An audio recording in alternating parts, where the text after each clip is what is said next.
In the beginning of the years, when the world was so new and all, and the animals were just beginning to work for man, there was a camel called Bubbles. He lived in the middle of a howling desert, and he did not want to work. When anybody spoke to him, he simply said, "Humph." Just humph. No more.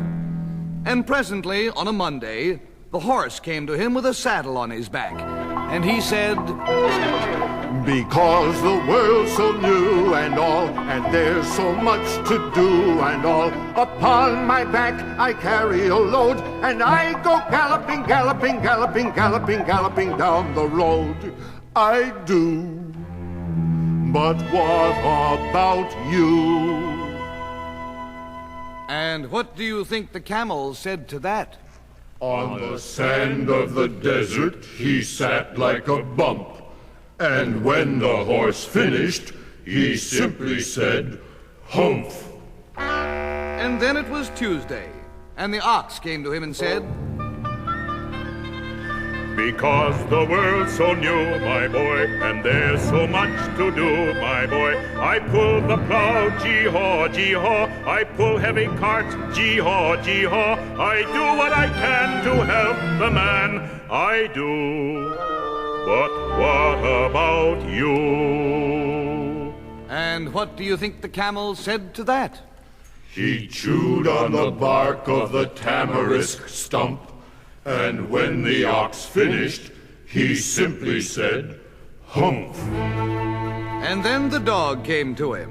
This was the third day, and it was Wednesday. And he said, "Because the world's so new, hurrah, and there's so much to do, hurrah, I guard the sheep as they run, run, run, I drive home the cattle when day is done, I scurry and worry and scamper and hurry, I do. But what about you?" And what do you think the camel said to that? He ambled away in an awkward galump, and on the horizon they heard him say, "Humph." And at the end of the third day, the man called the horse and the ox and the dog together. And he said to his helpers, "Three, oh three, I have some news for you." There's a hump-thing or a something on the desert, where the camel on the desert ought to be. But this hump-thing or this something on the desert is a nothing when it comes to helping me. "Oh, we know it," said the others, and they told him, one by one. "He won't fetch and he won't carry. He thinks work's unnecessary. He's a lazy dromedary When there's something to be done." "Well, I'm glad you've heard about him," said the man, "because there's something else you ought to know, the world being so new and all." There's a hump-thing or a something on the desert, and there's work up on the desert he must do. Since the camel doesn't do it on the desert, then I guess I'll have to leave it all to you. "Oh, that's awful," cried the others, and they told him, 1, 2, 3. He won't fetch and he won't carry. He thinks work's unnecessary. But this lazy dromedary Shouldn't leave his work for me. No, indeed. No, indeed. No, indeed. Said all three, and they held a palaver. And an indaba. And a grand powwow on the edge of the desert to decide what should be done.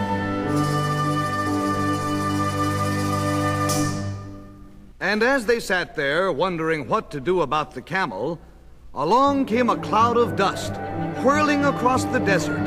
Whirling in the middle of it was the djinn in charge of all the deserts. "Who are you?" asked the three. "I," said the djinn, "am the djinn in charge of all deserts, and of this desert in particular." And as for this cloud of dust, I'm the gin, gin, gin, and I spin, spin, spin around and around in a cloud of dust. And so I must, because that's magic. And now, what can I do for you? Well, there's a hump thing or a something with a long neck and long legs out in your howling desert, and he hasn't done a stroke of work since Monday morning. "Phew," said the gin. "That must be my camel Bubbles, by all the gold in Arabia. Have you asked him to work? What does he say about it?"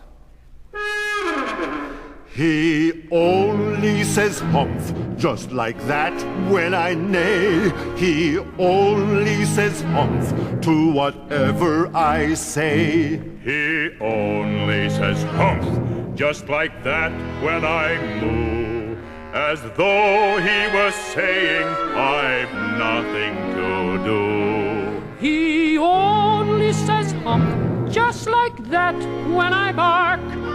Just humph, as though that were a clever remark. "Oh, he does he?" said the gin. "We'll see about that." And away he whirled across the desert, directly to where the camel sat admiring his own reflection in a pool of water.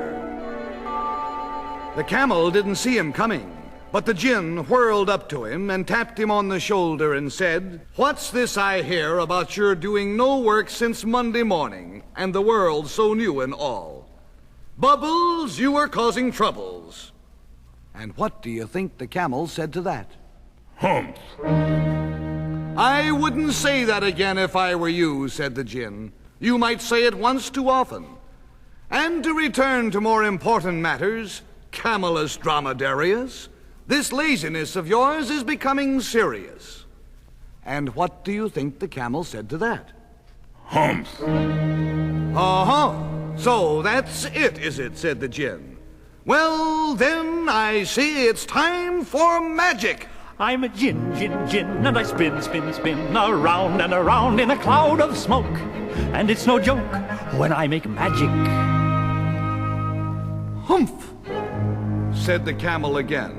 But even as he said it, he looked into the pool and saw his back puffing and puffing up into a great big lolloping hump. "What's that?" asked the camel. "That's your hump," said the gin. "It's made a purpose. Today is Wednesday, and you've done no work since Monday, when the work began. Now you must make up 3 days' work, and you can do it without eating, because you will be able to live on the hump on your back. Now go out on that desert, and do your work, and behave. Hump! Jump!" And so the camel did. And forever after this, When he sits all alone on the sand like a lump, When he chews on the bark of a tamarisk stump, When he ambles away in an awkward galump, you can tell he's a camel because of his hump.